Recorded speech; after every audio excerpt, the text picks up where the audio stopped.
যারা সম্পদ ঠগিয়েছেন, এক ভাইকে ঠগিয়েছেন, আর এক বোনকে ঠগিয়েছেন, রব্বে কাবার শপথ করে বলি, ওই দিন কড়াই কোনটাই বুঝে দেওয়া লাগবে। আপনি যতই নামাজ পড়েন না কেন, যতই হজ করেন না কেন, ওই ভাইয়ের থেকে পার পেয়ে আপনি জান্নাতে যাবেন, এরকম ক্ষমতা আপনার কিয়ামতে থাকবে না। বলেন, ওই জামানায় মক্কার কাফেরদের এই অবস্থা ছিল, এই বদ অভ্যাস ছিল। আজ দেখেন ১৫০০ বছর পরে এই রোগে আক্রান্ত বাংলার শত শত মুসল্লি এই রোগে আক্রান্ত আছে। রব্বে কারীমের দরবারে জবাবদিহি করা লাগবে। বোনের হক বোনকে ফিরাইয়া দেন, ভাইয়ের হক ভাইকে ফিরাইয়া দেন, মা বাবার হক মা বাবার কাছে ফিরাইয়া দেন, রাষ্ট্রের হক রাষ্ট্রের কাছে ফিরাইয়া দেন, এতিমের হক এতিমের কাছে পৌঁছাইয়া দেন। তা না হলে কিয়ামতের ময়দানে আপনার কপালে জাহান্নাম ছাড়া কোনো উপায় নাই। আপনি 5 বেলা নামাজ পড়তে পারেন, হজ করতে পারেন, যাকাত দিতে পারেন, বোনের সম্পদ আপনি ভক্ষণ করতেছেন। বোন যখন চায় যে ভাই আমার সম্পদটা তুমি ফিরাইয়া দাও, তখন কি বলে? বলে, বোন তোর কি মনে চায় না একটু বাপের বাড়ি বেড়াতে আসবি? তার মানে সম্পদগুলা নিয়ে নিবি আর বাপের ভিটায় আসতে পারবি না। এরকম কুলাঙ্গার ডাকাত সন্তান আছে না নাই? জোরে বলেন, আছে না নাই? আল্লাহ বলেন, ওয়াতাকুলুনা তুরাসা আকলাল লাম্মা ওয়া তুহিব্বুনাল মালা হুব্বান জাম্মা। আল্লাহু আকবার।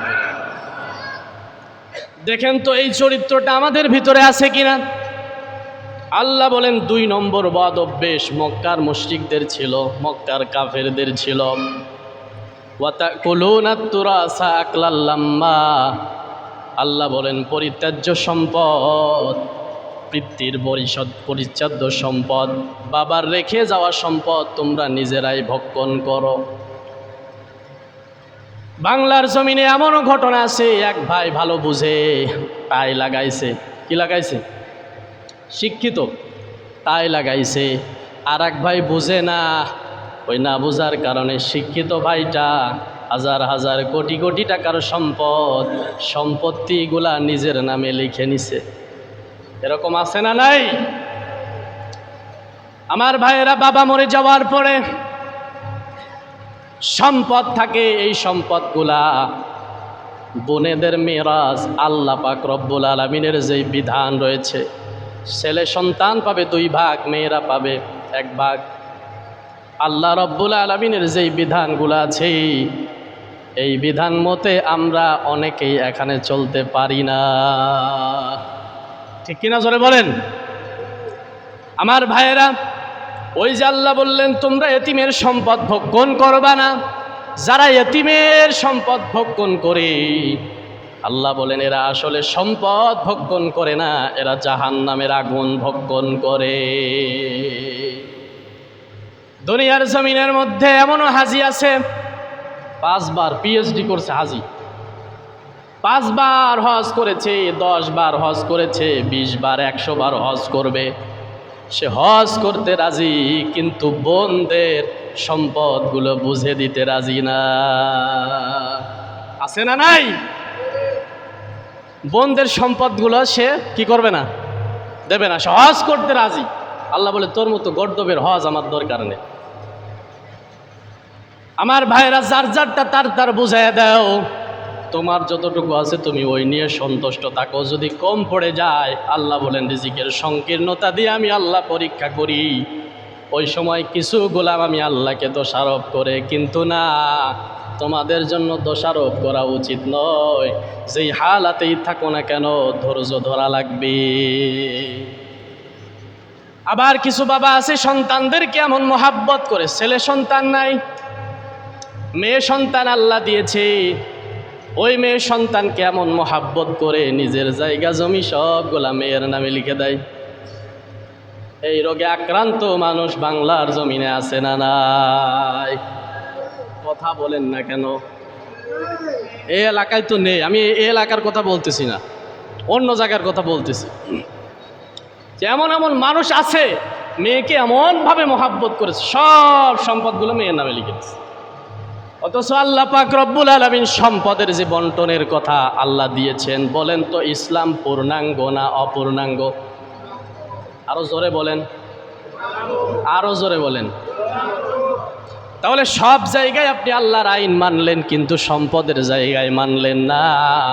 রব্বে কারীমের দরবারে জবাবদিহি করা লাগবে।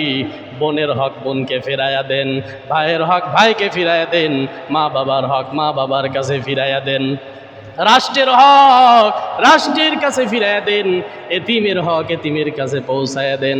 তা না হলে কিয়ামতের ময়দানে আপনার কপালে জাহান্নাম ছাড়া কোনো উপায় নাই। আপনি 5 বেলা নামাজ পড়তে পারেন, হজ করতে পারেন, যাকাত দিতে পারেন, বোনের সম্পদ আপনি ভক্ষণ করতেছেন। বোন যখন চায় যে ভাই আমার সম্পদটা তুমি ফিরাইয়া দাও, তখন কি বলে? বলে বোন তোর কি মনে চায় না একটু বাপের বাড়ি বেড়াতে আসবি?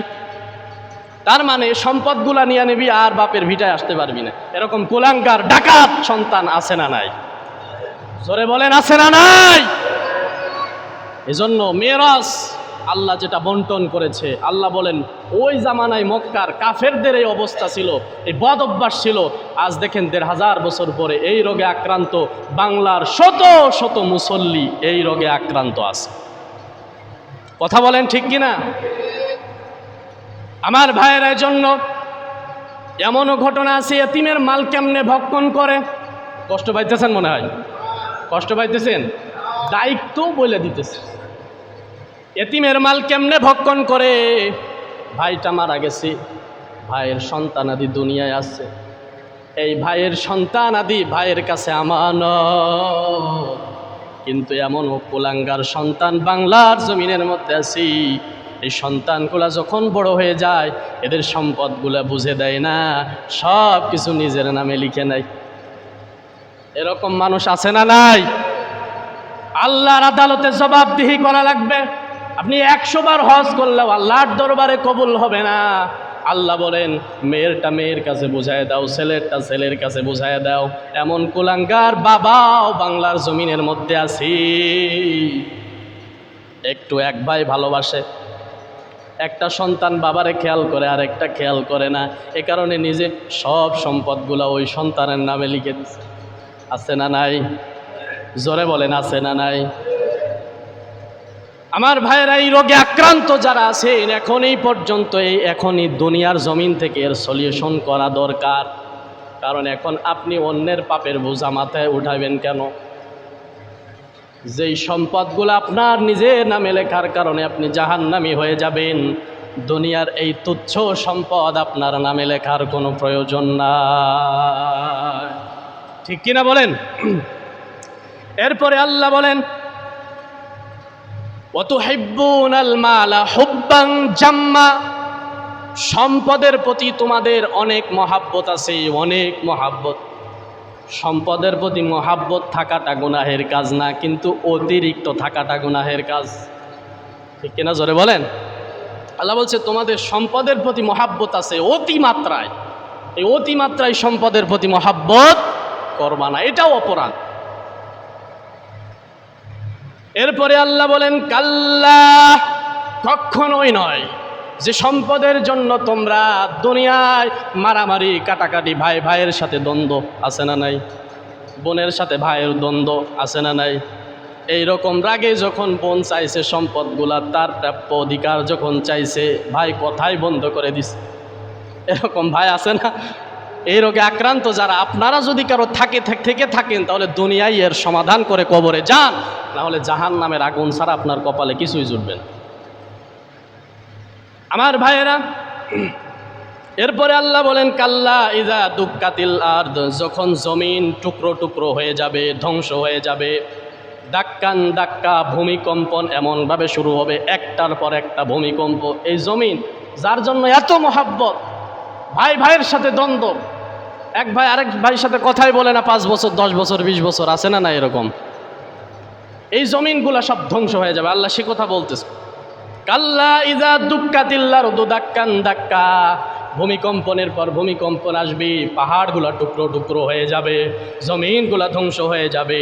ওয়াজা রাব্বুকা ওয়াল মালাকু সাফফান সাফফা, সেদিন আপনার রব দুনিয়ার জমিনে পদার্পণ করবে। আল্লাহ পাক তার আদালতে আসবে সফফান সফফা, তার সাথেই সারিবদ্ধ কাতার কাতার হয়ে ফেরেশতারা অবতরণ করবে। আপনার রব উপস্থিত হবে ওই দিন ইনসাফের বিচার হবে। যারা সম্পদ ঠগিয়েছেন, এক ভাইকে ঠগিয়েছেন, আর এক বোনকে ঠগিয়েছেন, রব্বে কাবার শপথ করে বলি ওই দিন কড়াই কণ্ঠায় বুঝে দেওয়া লাগবে। আপনি যতই নামাজ পড়েন না কেন, যতই হজ করেন না কেন, ওই ভাইয়ের থেকে পার পেয়ে আপনি জান্নাতে যাবেন, এরকম ক্ষমতা আপনার কিয়ামতে থাকবে না। কথা বলেন ঠিক কিনা? এজন্য যার যারটা তার বুঝাই দেন দুনিয়াতেই। এরপরে আল্লাহ বলেন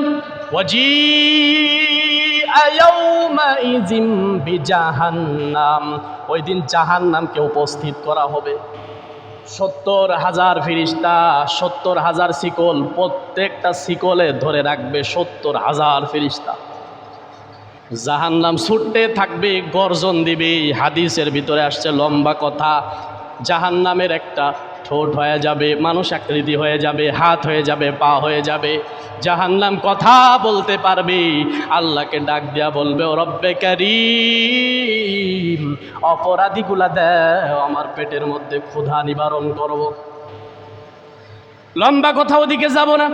এরপরে আল্লাহ পাক রব্বুল আলামিন বলেন ওই জাহান্নামকে যখন উপস্থিত করা হবে, ইয়াউমাইযি ইয়াতাযাক্কারুল ইনসান, আল্লাহ বলেন সেদিন মানুষের বুঝে আসবে। ইয়াউমাইযি ইয়াতাযাক্কারুল ইনসান, সেদিন ইনসানের বুঝে আসবে সে কি করেছে। ওয়া আন্না লাহু যিকরা, ওই দিন সে উপদেশ গ্রহণ করতে চাইবে, ওই দিন সে উপদেশ গ্রহণ করতে চাইবে, কিন্তু আল্লাহ বলেন ওয়া আন্না লাহু যিকরা, ওই দিন আর উপদেশ গ্রহণ করে কোনো লাভ। এরপরে আল্লাহ বলেন ইয়াকুলু ইয়া লাইতানি কদ্দামতু লি হায়াতি ফায়াউমাইযিল লা ইউআযযিবু আযাবাহু আহাদান ওয়া লা ইউসিকু ওয়াসাকাহু আহাদ। জোরে বলেন আল্লাহু আকবার। ওই দিন আল্লাহ তাআলা বলেন জাহান্নাম উপস্থিত করা হবে, মানুষ শিক্ষা অর্জন করতে চাইবে, উপদেশ গ্রহণ করতে চাইবে। মানুষ সেই সময় আর উপদেশ গ্রহণ করে কোনো লাভ হবে না, আর সেই সময় আফসোস করবে। কি করবে? ইয়া লাইতানি কদ্দামতু লি হায়াতি, হায় আফসোস। ওই দিন মানুষ বলবে হায় আফসোস কদ্দামতু লি হায়াতি, আমার এই জীবনের জন্য যদি আমি দুনিয়ায় কিছু পাঠাইতাম, দুনিয়া থেকে যদি আমি এই আখিরাতের জন্য কিছু পাঠাইতাম, তাহলে ওইটা আমার কাজে লাগতো। এরপরে আল্লাহ বলেন আযাবের কথা, ফায়াউমাইযিল লা ইউআযযিবু আযাবাহু আহাদ, আল্লাহর মতো আযাব কেউ দিতে পারে? জোরে বলেন পারে? ওয়ালা ইউসিকু ওয়াসাকাহু আহাদ, আর আল্লাহ বলেন আল্লাহর বাঁধনের মতো কেউ বাঁধতেও পারে না। এমনভাবে পাকড়াও করবে, এমনভাবে শাস্তি দিবে যে শাস্তি দুনিয়ার কোনো জল্লাদ দিতে পারে না। এজন্য এই যে সূরা ফাজর, মাঝে মাঝে একটু বাংলাটাও খুলে দেখবেন। সূরা ফাজরের এই আয়াতগুলোর ভিতরে 10 থেকে নিয়ে কিংবা আপনি শুরু থেকেই পড়বেন, এর ভিতরে কয়েকটা অপরাধের কথা আল্লাহ বলে দিয়েছেন। এই অপরাধগুলো আমাদের জীবন থেকে সংশোধনের দরকার আছে না নাই? জোরে বলেন আছে না নাই? তা না হলে কিয়ামতের ময়দানে যতই আফসোস করি কোনো কাজ হবে? জোরে বলেন কাজ হবে? আসতে চাইবো দুনিয়ায়, উপদেশ গ্রহণ করতে চাইবো যে আল্লাহ পাঠাও দুনিয়ায়, নামাজ পড়বো, জাকাত দিব, বোনেরটা বোনের বোঝাই দিব, সব যে আমলগুলো করতাম না ওইটা করে আসবো। তা আল্লাহ বলবেন না, তোরে দুনিয়ায় পাঠাইলে আবার তুই একই ভুল করবি, সুতরাং আর সুযোগ দেওয়া। এজন্য যার যারটা তার বুঝাইয়া দেন। মেরাজি যে সম্পত্তি, বাবার সম্পত্তি থেকে যে মাসালা মাসাইল আছে, এগুলো আমরা জেনে নিব। জানার পরে এই অনুযায়ী আমল করার দরকার আছে না নাই? জোরে বলেন আছে না নাই? যারা এখনো পর্যন্ত বোনকে ঠকিয়েছেন, ভাইকে ঠকিয়েছেন, ভাইকে ঠকিয়েছেন, ভাইয়ের পা ধরে ক্ষমা চাইবেন এবং তার বুঝাই দিবেন। তা না হলে কিয়ামতের ময়দানে আপনার ভাই আপনাকে ছাড়বে না। আরে দুনিয়ায় এমন মানুষ তো দেখলাম 500 টাকা পায়, দেয় না, সে এমন বলে 5 বছর পরে গিয়া বলতেছে ওর আমি জিন্দেগিতেও ছাড়বো না, ওর কিয়ামতের ময়দানে ধরবো। এরকম মানুষ আছে না নাই? আর আপনি 5 বিঘে 10 বিঘে আপনার অন্য ভাইয়েরটা আত্মসাৎ করে নিলেন, বোনেরটা আত্মসাৎ করে নিলেন, জিন্দেগিতে আপনি ক্ষমা পাবেন না, জাহান্নামের ইন্ধন হওয়া লাগবে। সুতরাং এই নগণ্য এই সম্পদের জন্য আখেরাত বরবাদ করার কোনো প্রয়োজন। আল্লাহ তাআলা আমাদের বোঝার তৌফিক দান করুক, জোরে বলেন আমিন।